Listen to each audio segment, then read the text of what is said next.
তুমি তো অনেক আগেই বদলে গেছো, আমারই বুঝতে দেরি হয়ে গেছে।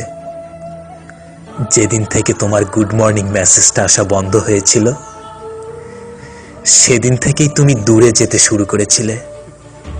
ভেবেছি ব্যস্ততা বুঝি তোমায় ঘিরে রেখেছে, তাই কখনো কোনো অভিযোগ করিনি। আমি তো জানতাম তুমি আমারই আছো। দিনের পর দিন এভাবেই কেটে গেছে।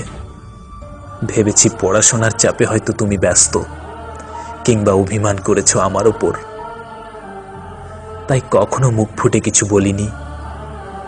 বিশ্বাস ছিল তুমি আমাকে আগের মতোই ভালোবাসো। বিশ্বাস ছিল তুমি কখনো আমাকে ছেড়ে চলে যাবে না। আমি বুঝতে পারিনি তুমি বদলে গেছো। আজ আর ভালোবাসি কথাটা বলার সময় হয় না তোমার। আসলে তুমি হয়তো বলতে চাও না, আর তাই তোমায় নিয়ে দেখা স্বপ্নগুলোকে কাফনে ঢেকে রেখেছি।